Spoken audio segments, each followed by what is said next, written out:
Well, hello and welcome. It is our usual time. It is our usual day of the week, but it is not our usual week. We are actually here usually every 2 weeks, and this is not generally the Thursday that we are here.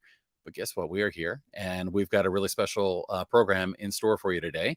Of course, my name is Guy Stevens. I'm the founder and executive director of the Alliance Against Seclusion and Restraint. If you're not familiar with the Alliance, we were started a bit over 4 years ago, really with the mission to look at a lot of things that were happening to kids. Very often in the name of compliance. It was restraint, seclusion, suspension, expulsion, corporal punishment, things being done to kids that were ultimately having really poor outcomes, leading kids down to school to prison pipeline, leading to a lot of trauma. And we began this organization to try to make positive change, try to change practices, try to change laws and policies, try to do things that bring people together and hopefully do good things that are going to make a positive difference in people's lives, whether you're a student, whether you're a teacher, whether you're a parent or a staff member. Ultimately, the same things that are going to make improvements for our kids in schools and in other settings also have a tremendous positive impact on others. So as always, today I'm very excited. I know I say that every week, and we have just, I think, the most amazing guests that join us, and today is no exception. I've got a father and son here, Robert and Ryan DeLena, joining us for a really special discussion. We're actually going to be talking about a book that they co-wrote, and a book called, and you might have seen this recently in our social media feed, a book called Without Restraint, How Skiing Saved My Son's Life.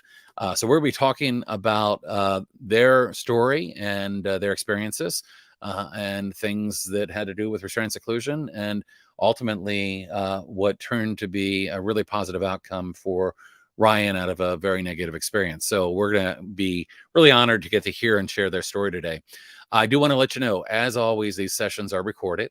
So if you're not able to watch the whole thing live, you can come back and watch it later on YouTube, Facebook, LinkedIn, and we also make it available as an audio podcast. As always, we'll be taking questions. You can put questions that you have in anytime.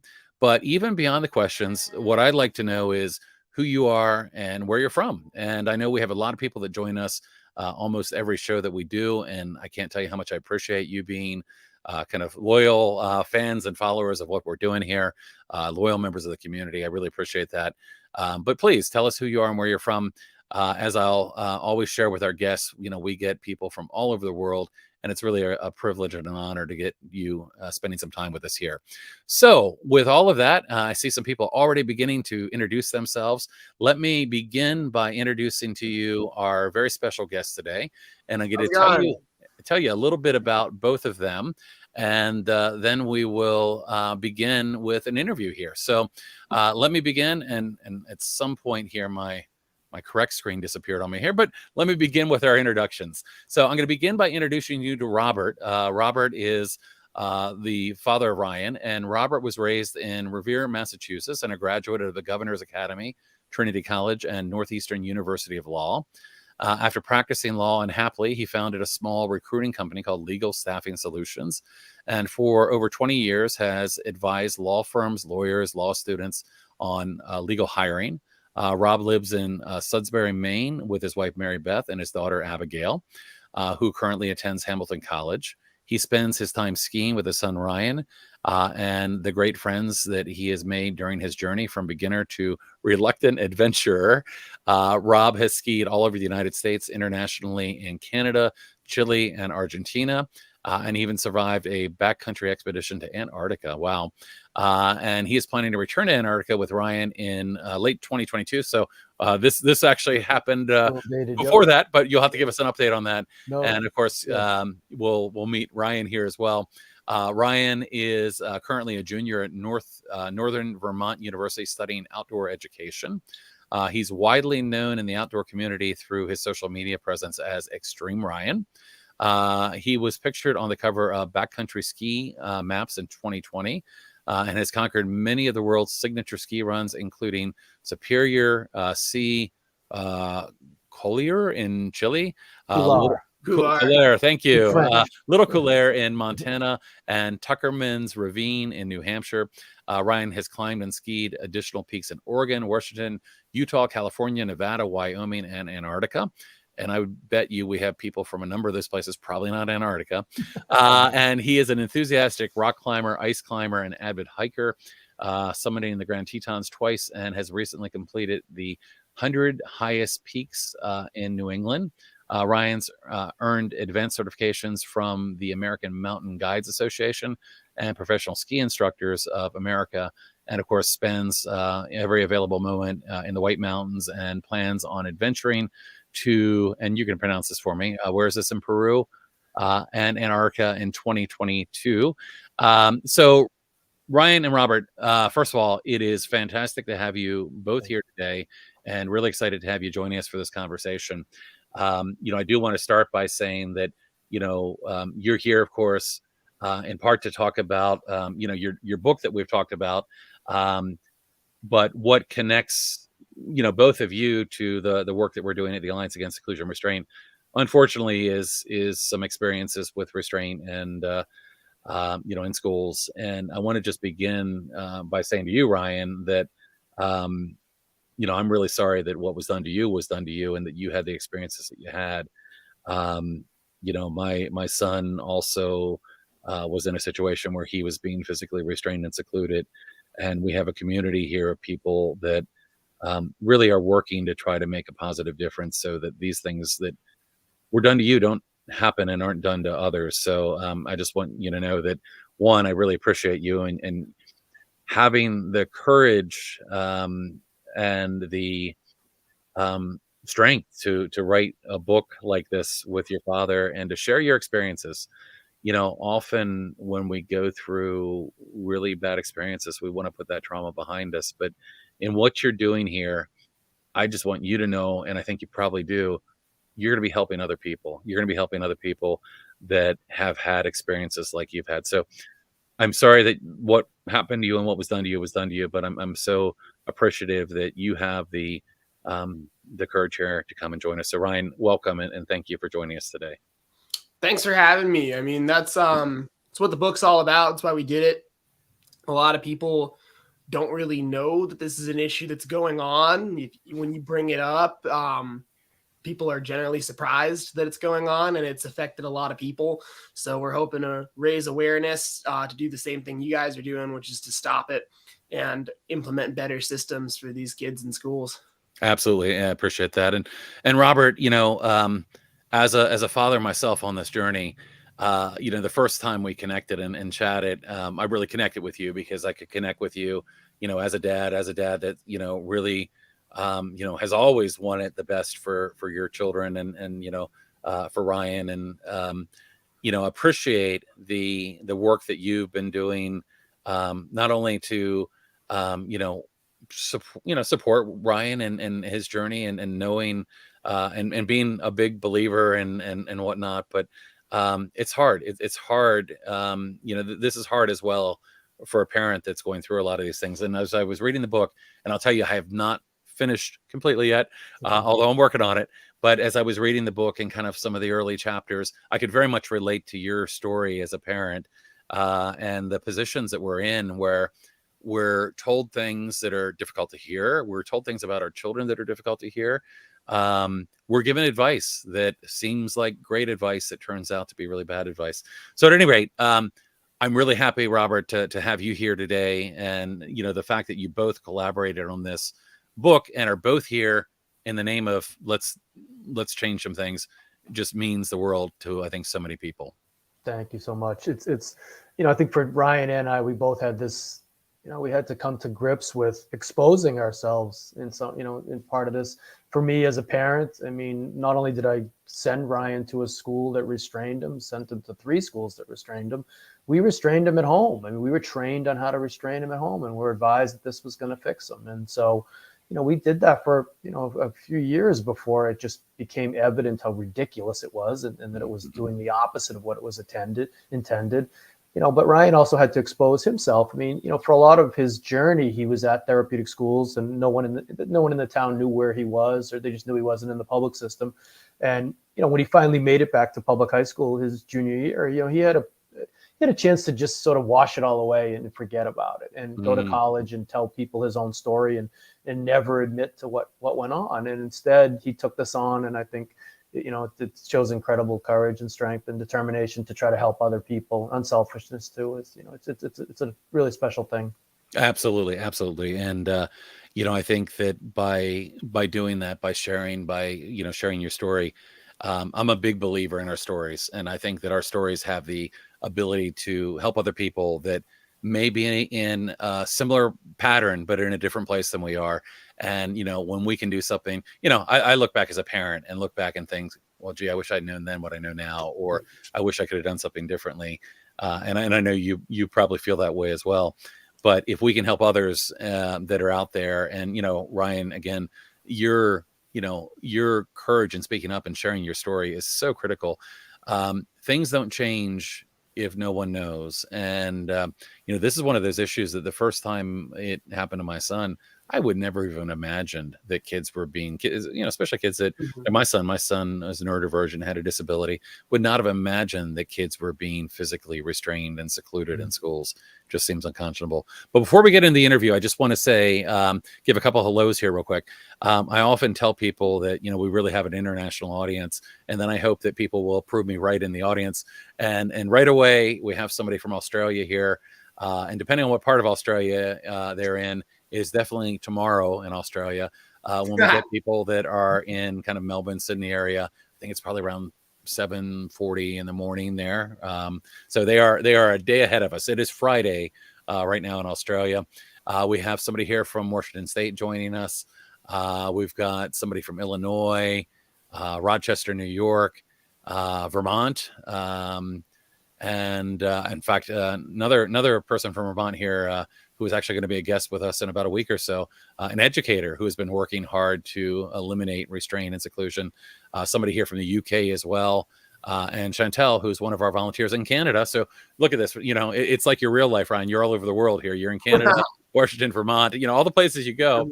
Chantel, who's one of our volunteers, says, "My heart goes out to you, Ryan, for all that you endured and working to help all of our children." And it looks like Queensland, Australia. It's 6:40 a.m. on Friday. So we have the answer. That's right. Well, how's it feel to have people getting up on the other side of the world early to hear your story? I think it's fantastic. Yeah, that's pretty wild. Wow. I mean, that's I wasn't expecting that. I was expecting a lot of local people. So it's cool that it's across the board. But also nice to see some Vermont people in there. Curious where in Vermont people are right now. I'm in Linden right now, Linden State currently, NVU, soon to be VTSU. Who knows what after that? But that's awesome. Yeah. Well, what's interesting in Vermont, I mentioned one of the people that weighed in, Brian Dalamura. He's an educator in Vermont who has been working really hard to raise awareness about the use of prone restraint and seclusion in Vermont. And through his advocacy work, and he said he's in Duxbury. Yep, that's right nearby. Nice. He's a skier as well. All right, cool. And he bought a book. Thank you, Brian. Yep.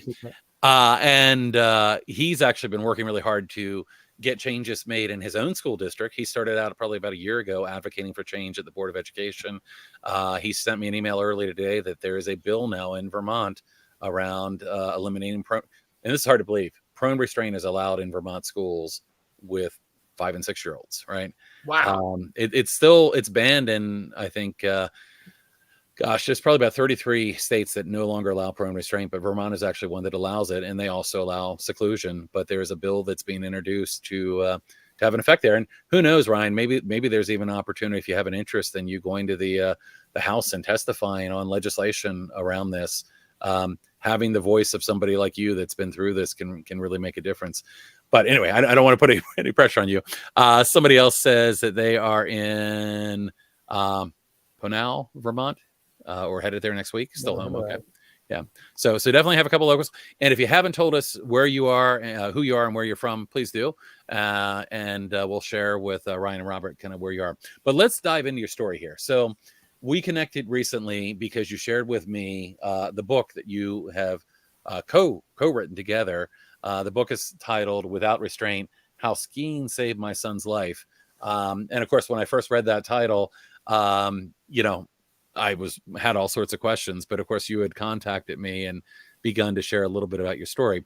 So if we can, let's go back a little bit in your story. And, I know where we are today. And fortunately, Ryan, you're in college, finishing up your program and outdoor, studies and, have lots of plans for the future, going places of skiing. But let's go back in time a little bit to kind of early on. And Robert, maybe you can tell us a little bit about, when Ryan was younger and, how you learned about, what was happening. You mentioned earlier that, at some point that you were given advice, and I know the book covers this in terms of what kind of school or placement to go through, but tell us a little bit about your early journey and, Sure. how this became, an issue that you became very concerned about. Yeah. So Ryan was a tough kid. He was our first kid. He was born in 2001. And, from the outset, honestly, we thought he was gifted. We were told he was gifted when he was about 2 because he talked so much and he was, so he moved around. He just wanted to know what adults were doing. He asked questions and he just did things that normal 2-year-olds don't do. But he was hard to manage. He was volatile. If things didn't go his way, he was emotional, and he was very stubborn and willful. And he also seemed to love to be defiant, not just was defiant. He seemed to enjoy it. So at home, we were able to manage him. I worked from home and I had fun with it. Honestly, he was a great kid to be around. I'd look at these, kids at the park who would just sit there like dolts, and here's Ryan climbing on the top of the swing set, and I always got a kick out of it. Unfortunately, when he went to school, it became difficult. He was accepted into a sort of a fancy pants preschool, and we were set to send him there. They had a summer program before the fall began. He went to the summer program for one day, and they asked us if we could meet with the school the next day and have a pediatric neuropsychologist observe him. And we sort of knew he was different, so we thought maybe that would tell us something. And so anyway, the neuropsychologist observed him the next day, watched him play for a couple of hours in the preschool room. And then she sat us down and said, she didn't have a formal diagnosis, but she just took a circle and drew an oval, and she drew a line down it. And she said, Ryan is extremely smart in the left half of his brain, and he's extremely weak in the right half. And it made sense. My wife and I are type A people. We were both attorneys. We were pretty organized, regimented, diligent people. We're not artsy. We're not creative. So, we heard that and said, okay, we just basically made a kid that's us on steroids, right? He's the super version of us. And now what do we do? And so she tested him. She did some educational testing. And I remember that when we at that meeting in her office, her flipping through the diagnostic and statistical manual, trying to find a diagnosis. And she would flip to a page, shake her head, flip to another page, nod her head. And then finally she said, pervasive developmental disorder not otherwise specified. Now, you guys are, when I say that to regular folk, they're like, what does that mean? It doesn't mean anything, but you guys know that it doesn't mean anything. Right. So here we had this diagnosis that didn't tell us much, but now we could get services from the town. So he left the private preschool, went to the town integrated preschool. That went okay for about a year, but he was the toughest kid there. He was defiant there, and they had a hard time with him, but they didn't really, it wasn't awful. Unfortunately, he wasn't old enough for kindergarten. I'll fast forward a little bit. They then wanted him to repeat that program. So he went back to the same exact program the next year. Now, Ryan is a very linear learner, very linear kid. He was 4 at this point, and we never told him that he was repeating the program. So in his mind, all of the progress that had been made the previous year, he showed up in fall, and it all went back to ground zero again without any explanation. So that second fall, he really unraveled. I now know why, because we never told him what was going on. Right. And so at that point, they pushed us on a private placement therapeutic school. The school that they suggested, I won't say the name, but was nearby. It was in the suburbs. And in their materials, it was described as a holding environment. That was in the second line of their website, blah, blah, blah name, a holding environment. And it was presented to us that when kids get dysregulated, they would hug them and hold them and, nurture them back to to a place where they were able to rejoin the class. It seemed plausible. They trained us in it. We had an older nanny that was working with Ryan. We brought in a new nanny who was ABA trained. She had been trained in restraints. The school trained her and how they wanted her to do it. So now all of a sudden, anytime he got dysregulated, somebody was holding him. Now, you guys know where this turns out. It was more than just a hold. I can keep going, or you want? Yeah. No, in fact, I was going to ask Ryan a question on that, because there was a quote, and I think I dog-eared the page, but Ryan, you shared kind of your feeling on calling these holds hugs, and I don't remember the exact quote, but you said something like it's like calling a teddy bear, or a grizzly bear teddy bear, or something like that. That what like they that. I remember that quote. Yeah, because it wasn't like that. They were really violent and oftentimes unjustified. And when you tried to fight back, a lot of these teachers, you could tell they wanted to win that fight. They were using pretty excessive force if you were resisting it all, and they didn't generally stop until you were out of energy to do anything about it. And how old were you at that time? 5. So you're 5 years old when adults felt that it was necessary to hold you down if you were having a difficult time. Yeah. Yeah. I mean, again, we often hear these things like a therapeutic hold or a hug, and really we're talking about a physical restraint. And, we've heard people from all over, different backgrounds that say, well, when you do restraint, say, restraint's safe, when you do it right, it's safe. And I always disagree, because the moment you go hands on with anybody, whether it's a kid or an adult, the moment you put hands on to try to control somebody, they're going to become dysregulated. If they weren't already dysregulated, they're going to be very dysregulated at that point. And people often go into a fight or flight stage, right? It's not even you thinking about it. You're not thinking, I want to be defiant. Your body is like, I've got to keep myself safe. And that was the thing, is that these were happening when I was so young that I didn't have the words to describe what was happening to me. And it was really frustrating for me and scarring, because I would always try and describe them as like, I don't know, I didn't want to. Like, people would be like, saying like, oh, why are you trying to hurt this person? They're trying to help you. I'm like, I don't know. I just kind of black out. And, I carried around so much guilt, because what I didn't understand was it was triggering my fight or flight response. Of course, I didn't remember what happened or why I did what I did. I just like snapped into this mode where I felt like I needed to defend myself. And then when I came down from everything and the restraint stopped and I was sitting thinking about it, I couldn't explain what had happened. Right. And of course, the funny part is, as the parent, I would say the exact same thing when we were doing them at home. What started as he did something wrong, he wouldn't sit in timeout or whatever it was, an hour and a half later, after we'd wrestled on the floor for some period of time, I didn't even remember how did we start this? How is this going to help him the next time? Is this going to help him make better decisions if he can't remember and I can't remember why we got in this wrestling match? Right. And that's one of the reasons these things are so not only dangerous, but ineffective, is that, for both the adult and the child, when the child becomes escalated and they go into a fight or flight mode, Ryan, you talk about like, kind of blacking out, but, our prefrontal cortex, which is kind of our thinking, decision-making part of our brain, when we go into a fight or flight response mode, that part of the brain goes offline. You weren't thinking about anything at that point other than your body's survival instincts, right? And unfortunately, as you might have been escalated and your arms are flailing, you're kicking, you're trying to get free, you're not doing that thoughtfully. That's your brain saying, protect me.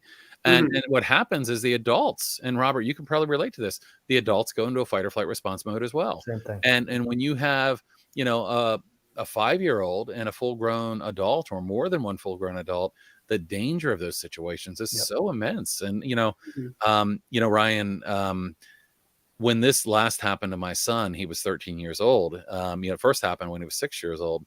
Last time he was 13. At the same time, it happened in the fall of 2018 that my son was last physically restrained. There was a young man in California named Max Benson, and Max Benson was at a specialized school. He was put into a prone restraint and he was killed in a prone restraint. I think about that so often and about what could have happened to my son. And I think about, Ryan, what could have happened to you? It is such a bad idea and strategy. Yet, when you have people coming to you and say, well, this is what we do, this is how we handle things, that are the professionals, we tend to defer to people that are in positions of authority or power. And as a result, we go, okay, well, maybe it doesn't rub right with me, but it must be the thing to do. Guy, I think for context, one incredible story, and I'll have Ryan tell it, is when we decided to put him in the private school, the therapeutic school, the first one, one of the administrators from the therapeutic school came to visit Ryan at the public preschool and visit for a day. And I didn't learn, we knew she came, but I didn't hear the story until he wrote the book. So Ryan, why don't you tell the first time that you were introduced to school number one when you were at the public school? Yeah, when I was in public, I mean, and I'll elaborate on a broader issue of the system here, is that they knew I was having this issue where I didn't want to sit still, I didn't want to learn, and they were making really big decisions about my life and, you know, moving me out of public school where they were going to put me, but they didn't treat it as though it was that serious with me. So essentially, whenever I didn't want to sit and do something, I would just stand up and a teacher aide would stand up with me and we would just walk through the halls and talk. So that was my impression. You know, at 4.5 years old, I thought life was a peach. So this is I'm trying to like think of the words for the school that we made up. For school number one, the administrator came through and she was basically explaining to me, oh, this is your new school, this is where you're going to go. And everything went fine till about recess. And I was playing with these foam dice in the gym of our school. And she was like, okay, it's time to put them away now. And I'm like, I don't want to put the dice away. And she tried to pull it out of my hand. And then I resisted getting the dice pulled out of my hand. And she restrained me on the floor of the school. And it was like completely unexplained. It was so sudden. It was like the exact opposite of every other response to an issue I'd had at school at that point. And I was freaked out and I started screaming, and then she covered my mouth so I wouldn't disrupt other people. And I just tried to fight her off until eventually I was too tired and too weak. And then she let me come up, and I could see the aide who worked at the public school was just kind of standing there. So I knew this wasn't an attack. I knew this was in response to what I did. And I kind of had that feeling of like, this next school number one, it's not going to be good. If this is what happens at school number one, I'm really in for it. And he was 4. I mean, maybe 5, but he was very young. Right. Yeah. Well, you know, I mean, one of the issues here, and something I hope changes at some point, is that, you know, these techniques that are used, well, let me say this. There are far better things we can and should be doing to help kids, right? Physically restraining a kid or putting a kid in isolation just don't make any sense. And very often, you know, as this story illustrates, you know, it wasn't your behavior that led to this. It was the behavior of the adults. You know, you're 4 years old with, you know, a just very, you know, a very young brain. You know, your brain development at that point is not what the adult brain development is. You know, it's about the adults and the adults' decisions. And, you know, school should be a place where every kid feels safe, and to be at a place where you should be able to feel safe, the impact that must have had on you every day. I mean, you know, I remember, and I think that you, Robert, had shared that you didn't run into a lot of school resistance, but I know a lot of kids that do. And my own son, in fact, you know, if you have a kid that's like, I don't want to go to school, be aware there could be a big problem there. But yeah, I mean, it's heartbreaking to think that a 4-year-old would have been physically restrained over something like that. And, you know, the fact that we don't have any federal law around the use of restraint and seclusion in schools blows my mind. I think it should absolutely, there should be federal law. Right. You know, we have state laws, but they're not very strong, and they're not well enforced. And, you know, the federal guidance that's out there says, you know, you should not use a physical restraint or put a kid in isolation unless it is a situation that involves a life-threatening situation. You know, the terminology is imminent serious physical harm, and the federal guidance says you don't restrain or seclude unless the kid's in a situation where if you were not to take action, it could result in the death of someone. Right. And someone refusing to give you a pair of dice is not a life-threatening situation. You should never put anybody into a physical hold over something like that. But I mean, clearly that's what they were doing. And I think the issue with that in a lot of places is, you know, the analogy I use is it's illegal to speed, Different states have different rules, but let's say 90 miles per hour, there's probably no state that'll let you drive that fast. If every single time you sped, you got pulled over, there probably wouldn't be a lot of speeding. But the reality is most people probably do it 99% of the time on their way to and from work and never get caught. And the one time they do, they get the ticket. It's a lot like that in the schools. There's all of these guidelines and things with the state or federally that they need to follow, but it's not like there's supervisors watching at all times. At that first school, it seemed like all of the staff were kind of in on it. It was a really small school. It had a really tight-knit collection of staff. The principal himself was one of the people that was restraining me. So it just got totally out of hand. You know, at one point I knocked over a snowman on the playground and they literally said, when we go inside, we're going to have a very long hold. And they peacefully walked me down the hill, which is like a 10-minute walk. And I calmly walked inside and then I was on the floor for 10 minutes. Like things like that go on and people just don't know about it. Right. And the hard part is he was so young, he couldn't really describe it. And remember, we picked this place because we were told smaller class sizes, you know, they'll help with transitions. It's a more individualized education plan. You know, the hold part was just kind of like this extra thing. All right, if something really bad happens and he gets out of control, someone's going to come in and hug him and he'll until he's okay. And so we didn't fixate on it, you know, at the time. And again, we blew it. Trust me, in the book. I mean, I fall on the sword. I mean, we should have been paying more attention and listening to him. But he would come home. He was a trooper. He'd get on the bus every day. He never complained. He'd come home and, you know, he might describe. We would get this written like a journal entry basically from the teacher, and they would use all the right terms. You know, when he would be held, it was, you know, he was out of control or he was, you know, he was in a situation where he was dangerous and we had to restrain him. They wouldn't tell you how long it went on for or what it looked like.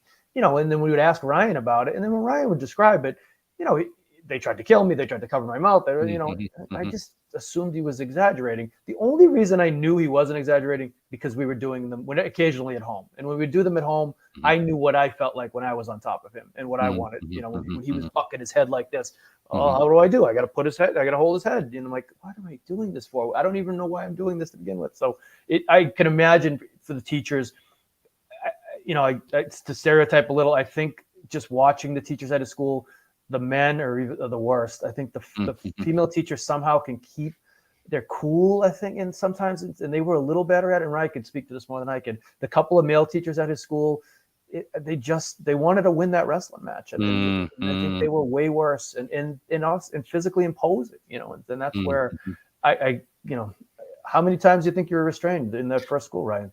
I'd say hundreds, thousands. I mean, it probably once or twice every day for 4 years. Oh gosh, it's insane. Yeah. Well, I remember something, and I don't remember if it was Ryan or Robert, if it was you that shared it, but about an administrator that talked about like restraining 5 kids at a time or something like that. I mean, just yeah. He bragged about it. We had a once a week thing where he would come and he would eat lunch with us. And he was like, I held all 6 kids one time. I had 2 under this arm, 2 under this arm, and all the other ones under my legs, and 1 in the middle. Like, I'm like, oh my God, like, why are you proud of this? This is messed up. So 4 years. I mean, what was the progress looking like year after year? And I mean, when did things begin to shift?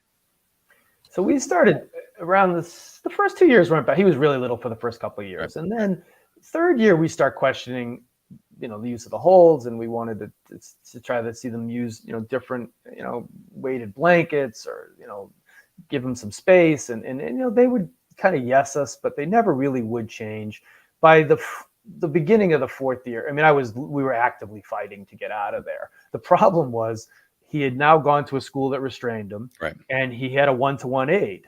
So then when they would give us the list of schools that were available to transfer to, there was like 4 options, most of which were closer to Boston, which was farther from our house. It was a much, you know, more advanced populace of kids. There were kids who had been kicked out of Boston public schools, and you know, it had, you know, frankly, had really difficult lives and they just looked so much bigger than Ryan. Right, looked like this little tiny kid, and we'd go to these schools and like, how can you possibly go here? This Mm-hmm. feels like a prison. It feels like a school where they're locked down 24/7. There were all kinds of big security looking guys. And eventually his second school was a hybrid, I would say, of something like that. And ironically, it ended up being better because the kids were, because they had grown up in the system and were conditioned, they taught Ryan how to avoid restraints. They would say, listen, they're going to do this to you if you don't, just give in on some of these little things and don't get to that point. And I think it was an interesting perspective when you look back on it. But it was marginally better, the second place, but it was just only marginally better. Mm-hmm. Ryan, one of the things that stuck with me in the parts of the book that I've had an opportunity to go through so far is your memory. Thinking back,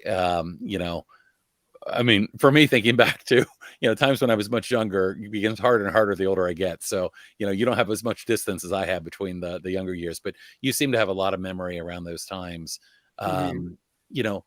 What sticks out to you, in terms of the time you spent at those first two schools, and, what are your memories as you look back on it? What sticks out? As I got older, in school number one, I think that the issue became that I was getting older, I was getting bigger, and I spent more time in the restraint. They could shut things down pretty quickly when I was like really young. Right. But when I started fighting back, and also at this point, the trauma was starting to really take hold of my mind more. Yep. So it was turning into these 30-minute, fighting matches with me and the teacher. And then as soon as I fought back, then once I got old enough that I could like throw a decent punch, then they had the justification of like, well, since you got violent during the restraint, now you're in timeout for the rest of the day. So, since you got violent when we were on top of you trying to hold you down, and of course, there's no logic to that. And in fact, when they go hands on with you, you're not controlling. Even if you can punch, it's not like you're thoughtfully saying, I'm going to punch them. Exactly. You're responding out of stress and fear. Mm-hmm. Yeah, exactly. Like I said, I would just totally black out. But yeah, then I spent a lot of time in timeout. So I didn't spend a lot of time in class. There wasn't a lot of learning.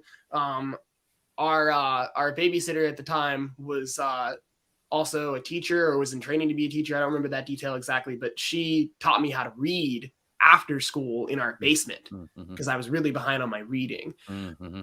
Around the time I moved schools at the second school, it was definitely different. They really seemed like they were abiding by it. They weren't as deranged. They weren't using it as a punishment. It didn't feel like they were enjoying it as much. They never bragged about it.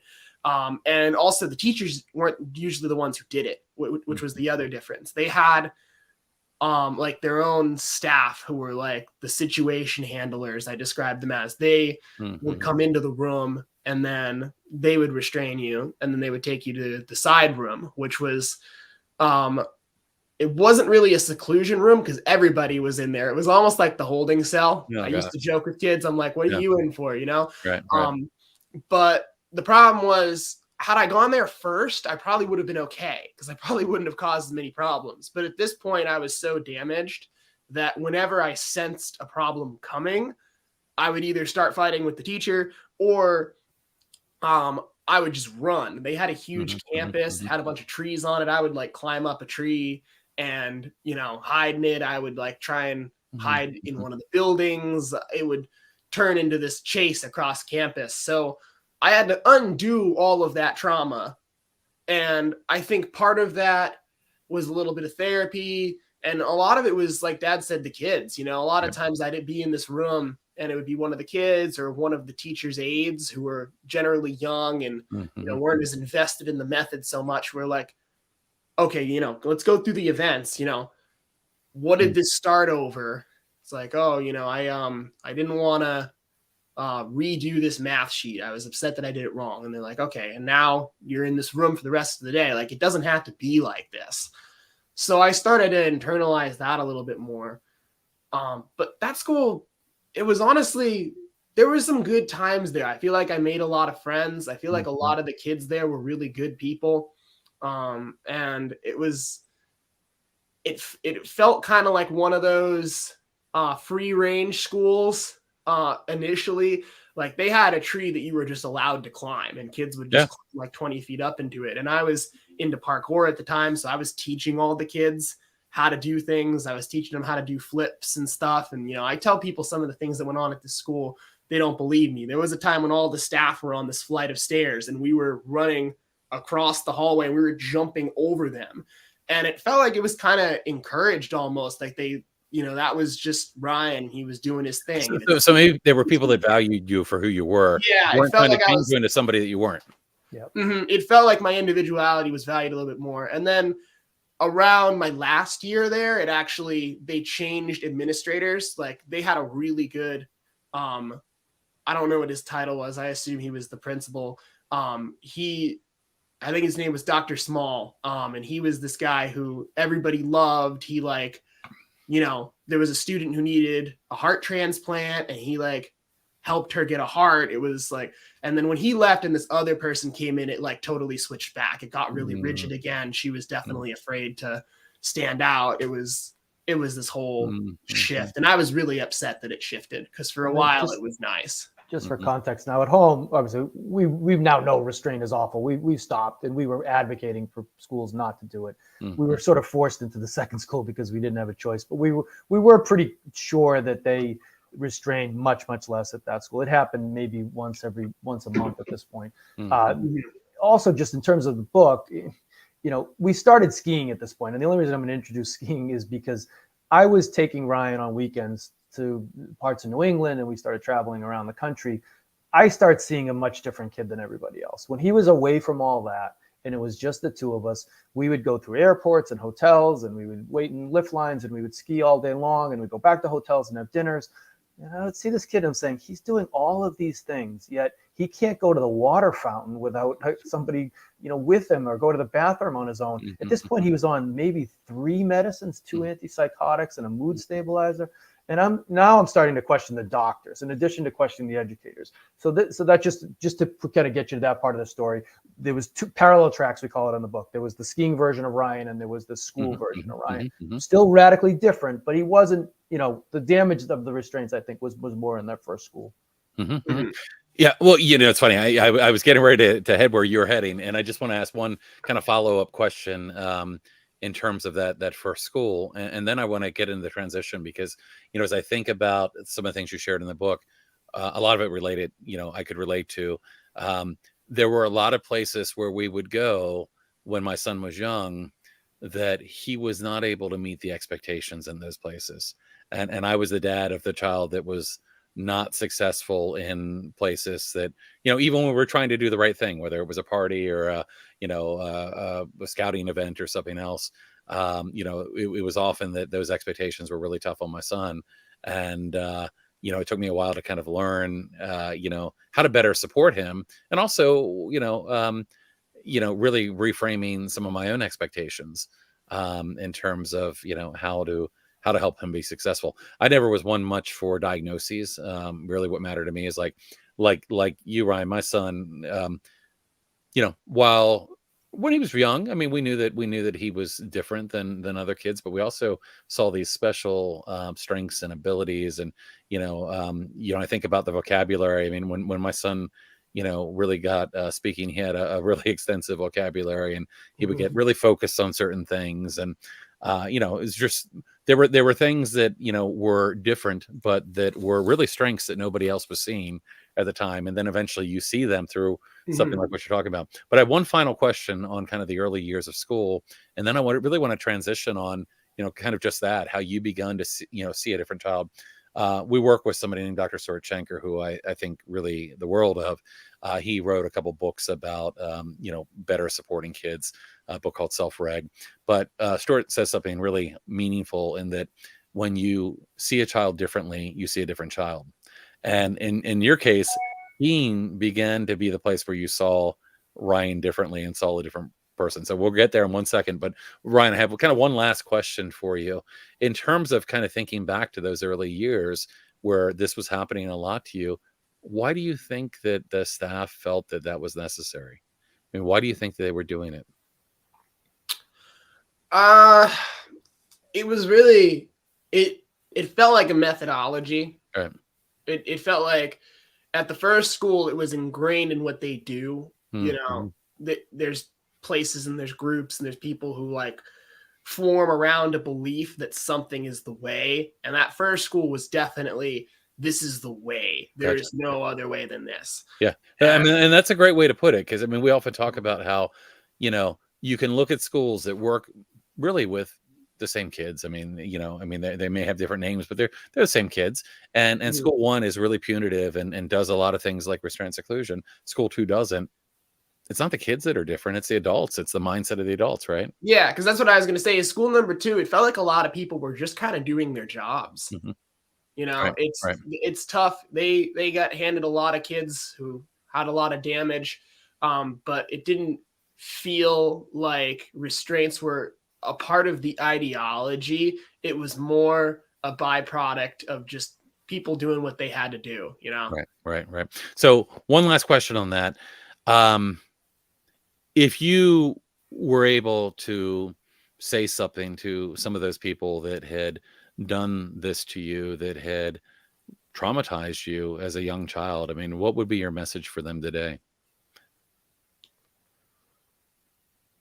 That is a hard question to answer. The first answer that came to my mind was "Look at me now," because I just want to shine on them a little bit. And you know what, that's a good answer, because you know, I think I read, and I've heard this with other kids too, like you're 6 years old and being told you're gonna end up in jail, right? You know, these terrible things that people think sometimes. Yeah. Look at me now. Thanks for making me a published author. All the things go down the list. But honestly, I mean, if I could come up with a more thought out answer, I guess I would just say, like, think about what you're doing. Right. Just like, look at this is a human kid. Just think about how this is going to affect their brain, their value of themselves, their place in the world growing up. Just like get it through your head. Cause I got lucky that I made it this far. Yeah. Some people are going to carry that with them and it's going to destroy them forever. Absolutely. So let's talk about that. Let's talk about, you know, where you were beginning to take us, Robert, in terms of you began suddenly to have experiences with Ryan where you were going skiing. And I remember reading that, like, initially you were like, this probably isn't going to work. And, you know, you only planned a couple steps ahead because you were like, your expectations weren't high that this, and somehow this turned into something magical. So walk us through that. You know, how did that begin? And, you know, tell us how it got you suddenly kind of seeing Ryan differently and what that's led to. Yeah. So, I mean, when we decided to stop restraining, you needed an out, right? When things, you know, Ryan had a sister that was 16 months younger. They didn't fight too much, but if they did get in it and they were starting to get on each other's nerves, I learned that distraction was the only way. And then oftentimes that meant taking him from the situation. And so usually I'd throw him in the car and we'd go to Home Depot and walk around Home Depot for an hour, and I'd get stuck buying some giant wrench that I could never use because I had no idea how to use it, or some piece of equipment that I didn't know what to do with, and just to, you know, to keep him happy. And so, you know, I got sort of tired of that, and we tried different sports. We tried different athletic stuff. He loved the park. He loved being outside. We used to go to this indoor soccer place for birthday parties, and I probably had some, you know, humiliating defeats there at every birthday party we ever went to. But it was right near this little ski hill that's a couple of, you know, towns over from us. And I must have just filed it away. I hadn't skied since I was a little kid, and I didn't ski that much even then. It had been 25 years. And one day during Christmas break, when he was home for a week and my daughter was home for a week and we had nothing to do, it was winter in New England and they were getting into it, I just threw him in the car. I put a bike helmet on him and gloves and a coat, and we drove to the ski hill, and I told him we were going skiing, and you know, what made me do it, I have no idea. Maybe it was divine intervention. I don't know. But we drive there and we go through the rental. Ryan couldn't wait for anything. He was terrible at waiting. He just had, you know, no ability to modulate that. So just the rental process, if you've ever skied, I know I can absolutely it takes relate. forever. It's awful. Right? Sure. It's measuring your feet and your weight and you know, the height and everything. And so we finally we stumble out onto the little slope, and there's a magic carpet, is like the thing at the airport that moves you, but it's on a little hill and it takes you up.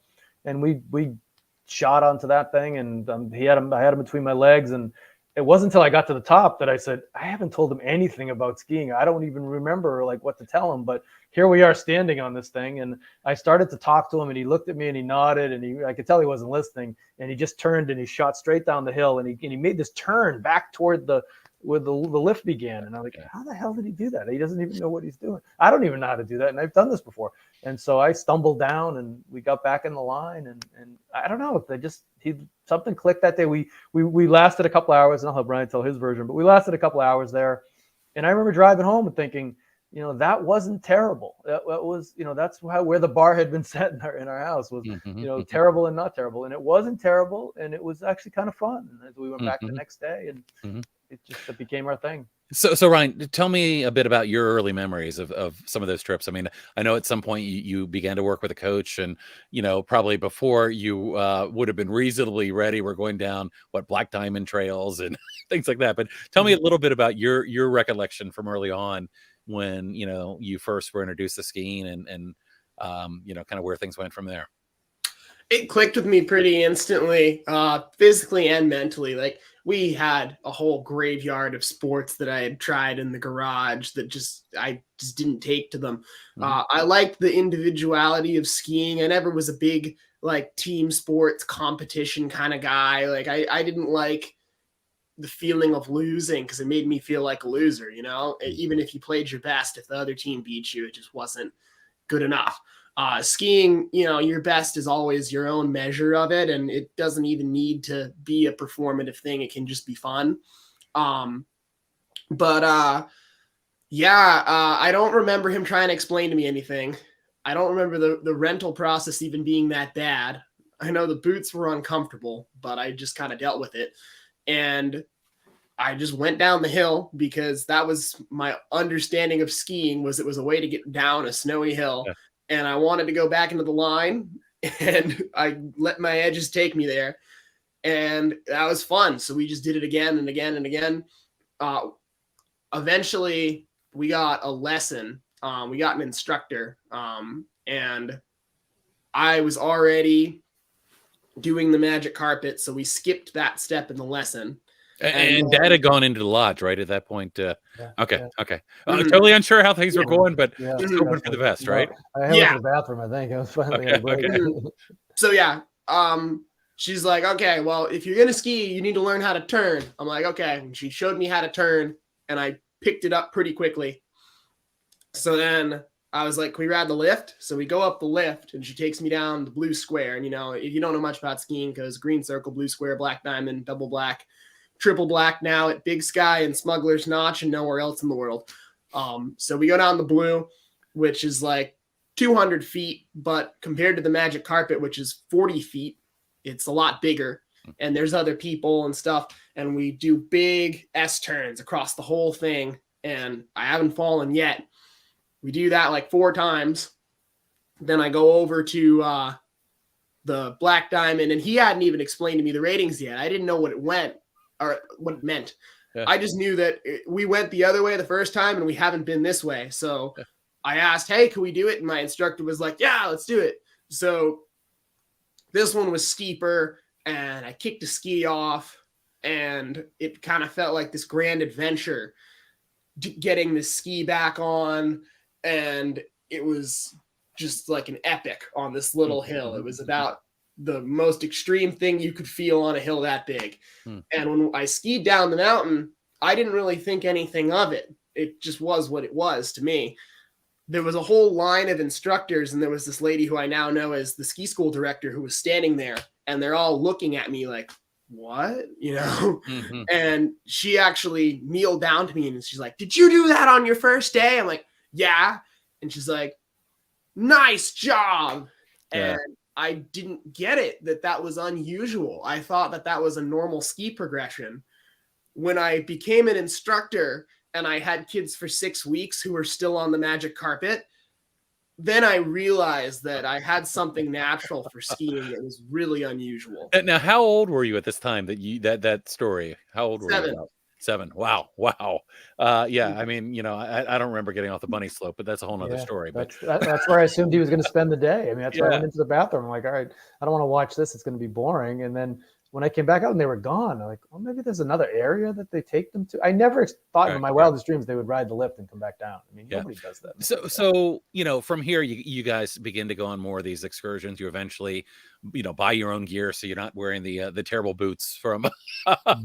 So tell me what happens then. I mean, and really, one of the things I want to hear from both of you is, at one point, this is probably a really welcome diversion. So, things have been tough, things have been hard, but, I'm sure that, unfortunately, Ryan, I'm sure that based on what you were going through, you didn't feel good about yourself. I mean, a lot of times you were being, restrained, you were being corrected, you were probably not feeling really successful, but suddenly there's this thing that, you're really successful, at.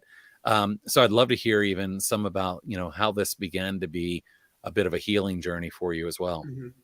I always tell people that the thing that young people in this world need the most right now is a skill that they can build that they'll constantly see little bits of improvement every day at. And if not every day, every week, just something that they can build and progress at and come back to that's, physical or mental, but is individual. Because that can be really healing. By all means, I shouldn't feel as confident as I do, walk as tall as I do. I shouldn't have the self-efficacy that I do. And that comes from skiing, from climbing, from these sports, where you start to internalize the progress and realize like, oh, this thing that's a little bit unusual and is challenging, I put in the work and made that happen. You start to apply that attitude to other aspects of your life. So I think that's how skiing can be healing. It was for me and how it was for everybody. But really, before I even thought that deep about it, it was just a fun thing that I got to have in a life that was otherwise pretty negative and empty for me. All of a sudden I could get through the week because I knew on Saturday we were going to go skiing. And it was a cool little father-son adventure. We went to Wachusett, and Wachusett was maybe the worst thing that had happened to us. They'd had hour-long lift lines, and it was like icy moguls, and I was like, falling all over the place. People were skiing around me, above me, below me. I was just like, I don't like this mountain. And then he started telling me about the mountains in New Hampshire. And if you want to know how little we knew, I'm like, how tall are they? He's like, I think they're 10,000 feet. We had no idea. But I was like, I want to ski in New Hampshire this weekend. So we ended up going to Loon, and Loon became our home mountain. And this is the part of the story where I'm so grateful we didn't die. We had no idea what we were doing. We were like skiing in the woods and ending up in creek beds and having to hike out. We were trying to take snowmobile roads between the mountain and, getting lost.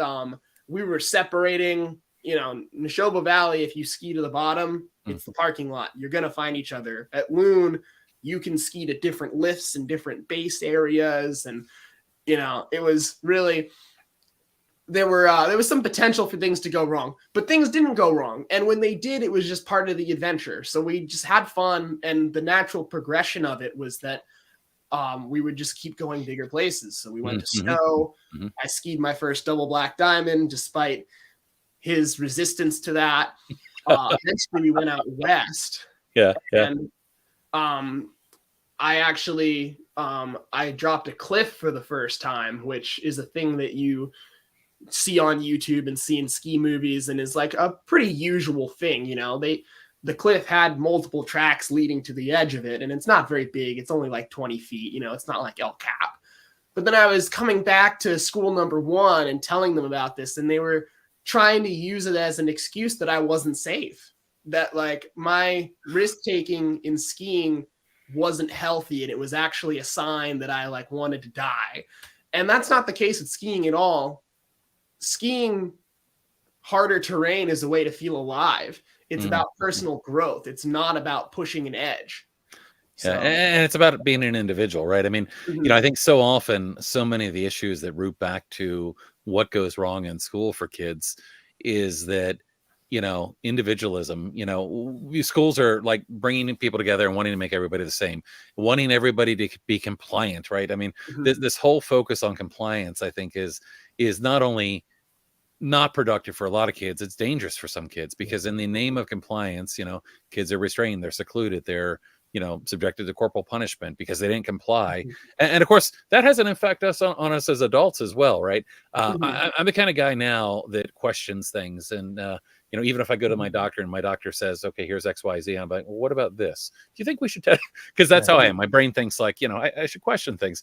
That's not always welcome, but at the same time, I think it's really important, because if we become compliant adults, we end up doing things that we've been told to do that, again, Robert, like sharing your story, it's like these experts told us this is what we should do, and I think there's some lesson there for sure.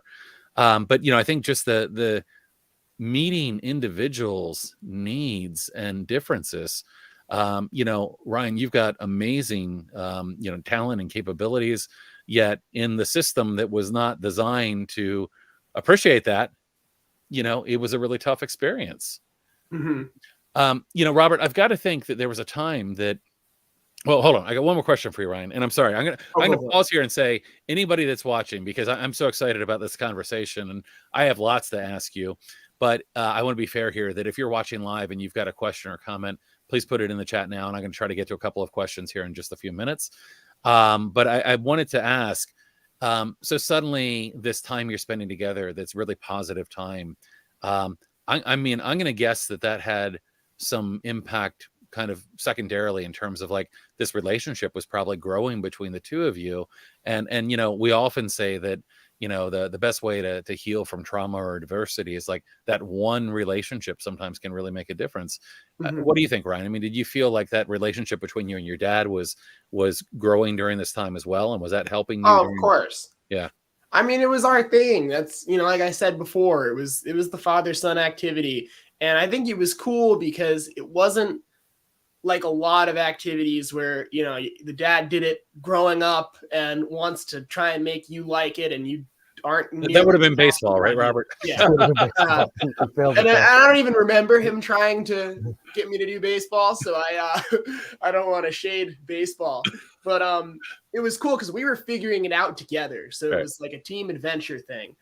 And we had a lot of good talks on the chairlift and in the car ride up. And, we talked about the trail maps and, thought of fun places we hadn't been yet that we should go. Right, so it was a great period of growth for our relationship. I'm sure. And, as I look at the title, how skiing saved my son's life, and, I'm just thinking to myself, it's like, it's more than skiing. It was that connection too. And what you guys were doing.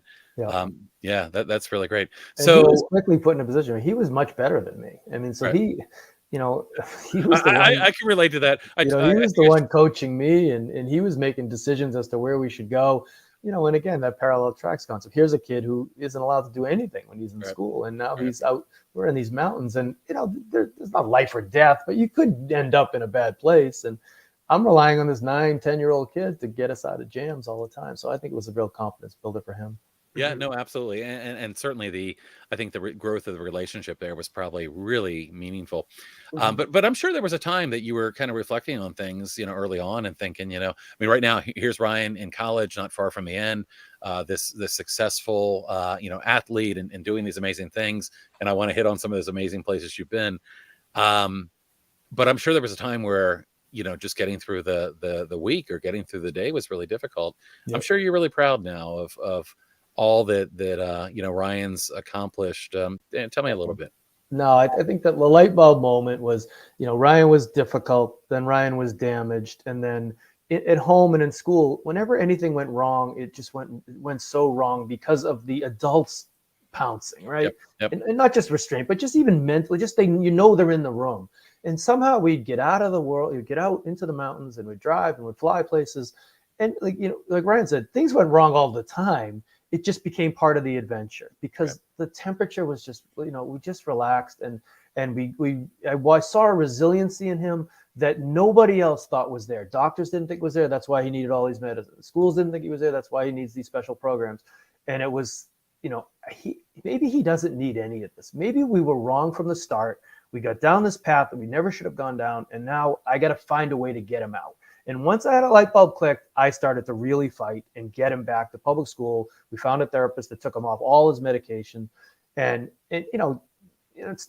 but that couldn't have happened without Ryan. Ryan needed to, both heal and advance at the same time. And that's a lot to ask a kid, because socially, all this is going on in social media, and he's just a kid, and he's being asked to heal from trauma and, take on this new role as a typical kid. And if he failed at any moment, he was right back to where he was before. So I am incredibly proud of, no matter what he's become, he's already proven everybody wrong. And I say this in the book, including me. So, I mean, that's a pretty great thing for a 21-year-old, and he's not done yet. So I was thinking the same.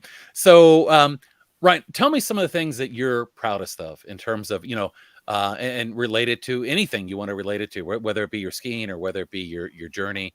What are you really proud of? The things that you've kind of been through and the things you've accomplished? Well, I guess for starters, hanging on as long as I did. I guess at any point, had I just given up and just adopted victimhood as a mentality, I wouldn't have made it this far. Getting back to public school and thriving, like I didn't just go there and, say I did it and, was the kid who didn't get involved in any activities. I got back there and I proved, most importantly to myself, that I could be in the normal world without all of this stuff going on, and I could thrive. Because when I was still in those schools, even as I was getting more involved in activities, I always felt like an outsider. And I always felt like if I got to college or somewhere, I wouldn't be able to be like everybody else. And of course, just proud of the mountain progress. I've skied some of the hardest in mountains runs. I've gone on expeditions, climbed, and skied on volcanoes, done multi-day traverses where you're sleeping on rock walls, got into the guiding world, kind of got my foot in the door with ice axe expeditions, and have gotten a tail guide in Antarctica, in the Arctic. That's Svalbard, if you need to pronounce that one. I'll leave it to you. Become a climber, and I've gotten to a really strong level of climbing too, playing on 512s, which is something that, you have to train your mind, your body, your breath work, everything in you to be able to climb. And I've gotten a few of those. That I would say those are some of the things that I'm most proud of. And of course, as your dad pointed out a minute ago, you're just getting started here. And there's a couple things I want to hit kind of like for future, for future Extreme Ryan, like where you're headed. And first, as we were getting ready to come on air here, I was just, saying how much I appreciated the fact that you both had taken the time to write this book. And part of this book is really about promoting change. So tell me, do you have any goals in terms of trying to impact change? That's obviously what this book is about. Is that still something that's kind of highly on your list in terms of, trying to prevent others going through the kinds of things that you went through? I think right now, number one is just the awareness. Right. It's just how many eyes and ears can we get this book to let people in the world know this is what's happening. And I think right now we've validated a lot of people's journeys. I've had some adults come to me and say, oh, my kid is going through this and they're, struggling with X, Y, and Z, and had some adults say like, oh, this is how I grew up and I never had the words to put it this way. That has been a cool part of the journey. But I think getting it to the ordinary person and waking them up and adding this to the list of areas that need to be changed. Right now, this is an era of like rapid progress.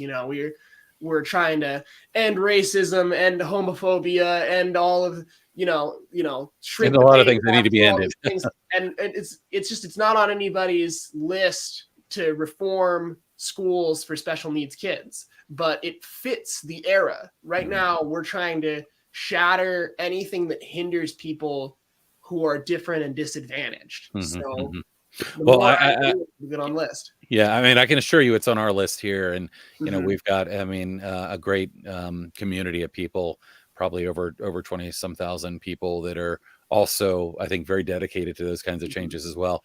there's a lot of work to be done, but we're with you with that, sure. How about you, Robert? What are your kind of hopes or next steps in terms of? Yeah, it's interesting. In a way, it's counterintuitive. I think we're the oddest poster, boys, or Ryan is for this cause, because what we saw along the way were a lot of the kids that were in foster care or had led really difficult lives and ended up in these schools really through no fault of their own, were the ones who were the most, abused by the system. And, here we were in the suburbs, 2 lawyers, and we still put a kid in this position. If it could happen to us, it could happen to anyone, because we just listened when we shouldn't have. We listened to doctors, and Massachusetts has the best hospitals in the world, and we would meet with people, and they would have a lot of impressive degrees behind their desk when you look behind, but that doesn't mean they know your kid better than you know your kid. Absolutely. And that's one thing I learned. And if we can just get that messaging out, and then really drill down on the details. Because I don't think when I tell this story, the first reaction is always, well, that doesn't go on anymore, right? They don't restrain kids anymore in schools. And I say, they don't do that in our state. They don't do that in our area. Yeah, exactly. They have no idea. And I said, you would not believe what goes on in these places. Right. And will go on unless it's changed. And your organization is people owe such a debt of gratitude that you're out there fighting every day, and all these people that are on this, it's amazing to me how many people it's impacted. But it seems to be in every state, and even the woman from Canada who said it goes on in Canada. It's crazy in this day and age that it does, but here we are. So, and hopefully our story, we'll put a face to it, and we'll put some context around it, and we'll make people just sort of take a second look. And if that happens, I think once, sunlight's the best disinfectant. Once you do that, there's no way that this system survives. I'm sorry. It just can't. Yeah.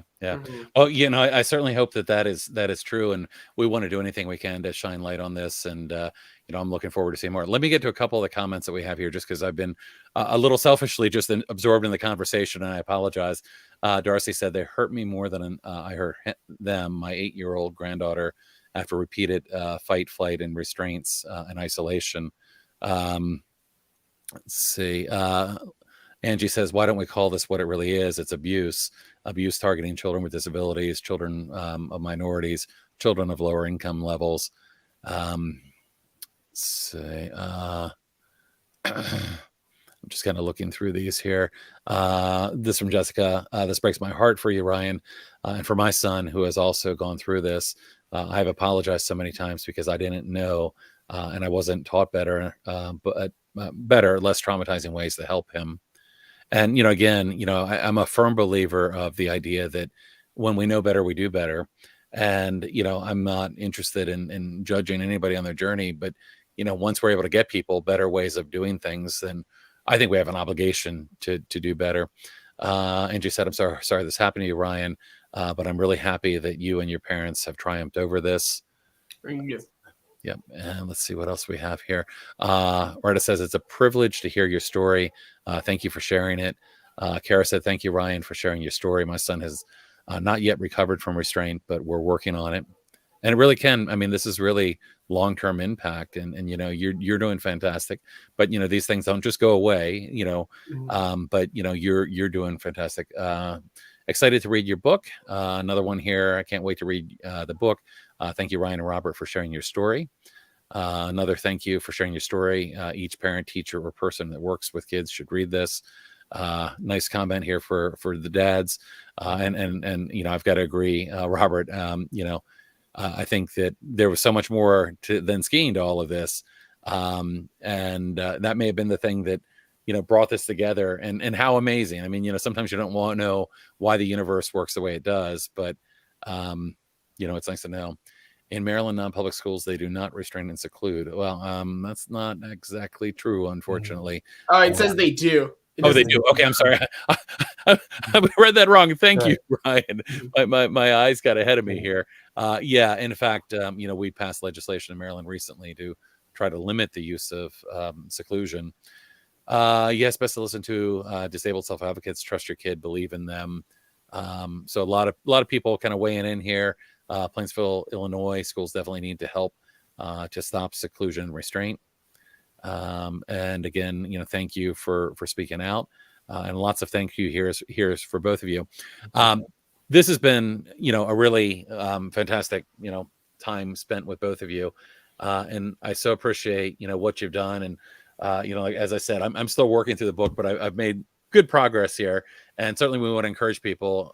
We'll put the link again in the chat to get a copy of the book and to read it. And I think you sharing your story like this, again, let's hope that this gets more light on things. And I love that your story is also being shared kind of in two different pathways, both kind of in the skiing world and also in kind of the education and discipline world. And hopefully that'll get more eyes on this story than might otherwise see it. But this work is so important. And I guess the thing I want to kind of leave with here, Ryan, I'm going to ask you both a question, but in terms of what's next for you. So we talked about what's next from an advocacy standpoint, but like, what's next for you in life? What are some of the goals that you have now? And, kind of what, you're getting ready to graduate here soon. What do you see happening for you, kind of in the future? Well, start guiding full time after I get out of here. Hopefully this book continues to have opportunities for me to grow as a writer too, and help make that platform part of what I do. Obviously in the mountains, I'd love to continue getting stronger in climbing, doing longer, harder routes, start doing multi-day stuff like the walls in Yosemite, do bigger ski expeditions, go to places like the Arctic and, like the Pyrenees, some of these far out mountain ranges that aren't getting skied in a lot, and start pushing first descents, start pushing self-supported expeditions into these places that, so few people in the world get to see, and bring back content so people around here who might not be out there can enjoy it. That's great. That's great. Well, please share with me as you're producing content. Would love to share it and highlight kind of your journey as it continues. I really appreciate you being here today. Robert, how about you? Kind of what do you see? What do you see coming up next? And, how can we continue to kind of collaborate together and hopefully bring about some change? I mean, certainly on this issue, I mean, we're there if you need us. It's Massachusetts is probably got one of the just from the group I've met, the locally, they seem pretty advanced, and they're fighting this in the right way. But it's still an uphill battle in any state, and I think it's they're going to need some anecdotal stories like ours, I think, and that's where we can help. For me going forward, I see a generation of kids that I worry about. It's not just the kids that have disabilities, but even the neurotypical kids. Look at statistically, they're all sad. They're all depressed. COVID didn't help. But beyond that, the phone and social media is it just damages them on a daily basis. What I watched happen with Ryan is if they have a passion, if they're outside, if they're doing something, they're challenging themselves, it changes the way they look at life. And so I haven't quite figured it out yet. I don't know how I drag a bunch of kids to a ski hill, but maybe that's it. Maybe it's an inner city program where you get kids outside their comfort zone for a day. They try something new, they explore, experience something that they never would. And we've had the privilege and the chance to do that with some kids from my daughter's school and kids that you never thought would become skiers, and they take it and they like it. And it's an expensive sport. It's hard. It requires a lot of travel, but anything like that where they're just forced to do something that isn't sitting in a room staring at that the phone. It's a great idea.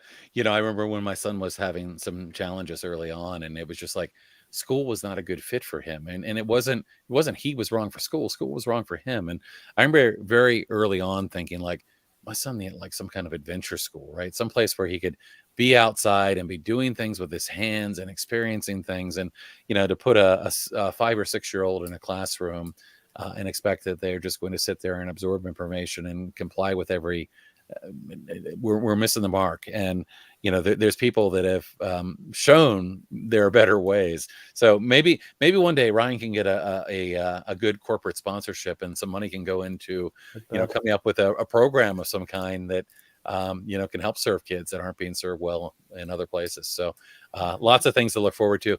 It's been great to have you both here. I'm so glad to have had the opportunity to meet you both. And again, encourage people, get yourself a copy of the book, read it, share your thoughts with us. And, we'll look forward to keeping in touch with you in the future. Thank you. Thanks for the opportunity. Appreciate it. Absolutely. Well, thanks everybody that joined. Appreciate it. Yep. And thank you, Ryan. I'm going to let the audience here go if you guys want to hold on for 1 second here. Sounds good. All right.